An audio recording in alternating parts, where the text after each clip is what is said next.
Hello, how you doing? Okay, so yeah, this is my life work. I've been studying diet all my life and everything.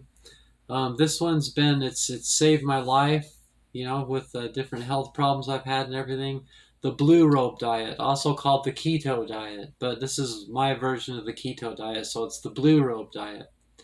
Okay, meal zero. Right when you first wake up in the morning, you have keto coffee, and there's a recipe. Of course, everything I'm going to say, there's videos on how to do it right after this. Okay, so have a cup of keto coffee for breakfast. That's it. That's why it's meal zero, because it's not really a meal. Number one, your mid-morning snack, because you're trying to do like an intermittent fasting here besides the keto. So so um so you're having meal zero, and then meal one, meal two, meal three. Between meal one and meal three is like an 8 hour eating window. It should be like an 8 hour eating window between meal one and meal three, breakfast and dinner, and then the whole rest of the day you're fasting. So and you don't eat in between meals, and you don't eat after dinner. So that makes it have that intermittent fasting effect. Okay, so keto coffee for meal zero. Meal one, which is probably your break at work or just mid morning snack. Spinach iceberg mix, so a salad with walnuts or pecans on it, feta, carrot, red onion, bell pepper, one or two dates, and then only olive oil and red wine vinegar. So oil and vinegar dressing only. The other, obviously, you can't have the other crap that they put on salads these days. Just kidding. I love those, but you can't have it. Meal number two is your lunch. You're probably still at work. A kale shake. That's it. And yes, it has berries in it. I thought you do want some carbos. The berries in that kale shake. That's the only carbos you're having all day. So that's though you want those. Okay, and then meal three, which is dinner, which is right when you get home from work. And this is whether you work out or anything.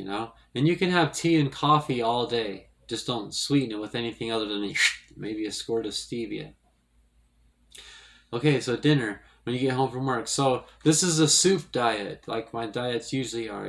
So you have a meat with soup. The trick with soup is you get there's the low sodium or the no sodium uh, little like liter things of, of chicken broth and chicken soup stuff, and then you just make your own soup out of it.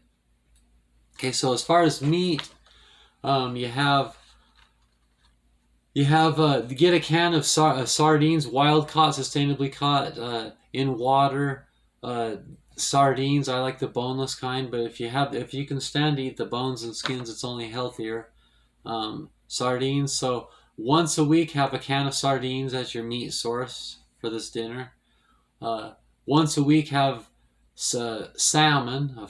Buy like a whole thing of sustainably caught wild caught salmon, frozen and packaged in your freezer. So then you just take one out the day before, and it'll be thawed for the next day.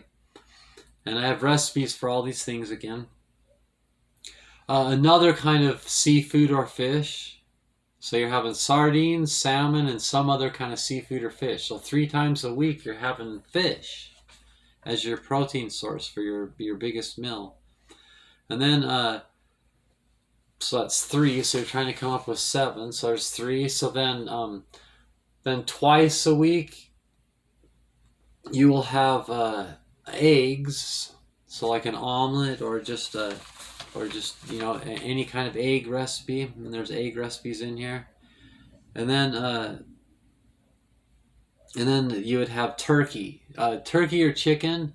One for the rest of it. So 3 of them are fish, 2 of them are eggs, and then 2 of them are turkey or chicken. Maybe turkey and chicken, but there are some advantages to turkey over chicken. But other than that, they're roughly the same. And you get the good kind. You get the kind, the expensive kind, the kind that's no hormones, organic. As many You find as many fancy reasons to get it, and the most expensive chicken or the most expensive, leanest turkey. Well, I guess this is the keto diet, so not lean, but just fat's what you're trying to get.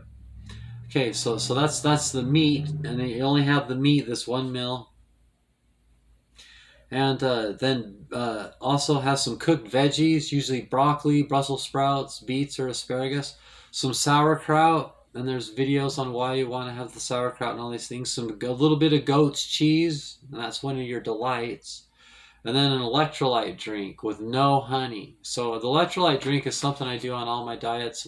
It's an option to do. It's just awesome. Great for muscle cramps and everything, which you can get on the keto diet. And if you get cramps, you might want to have this more often. But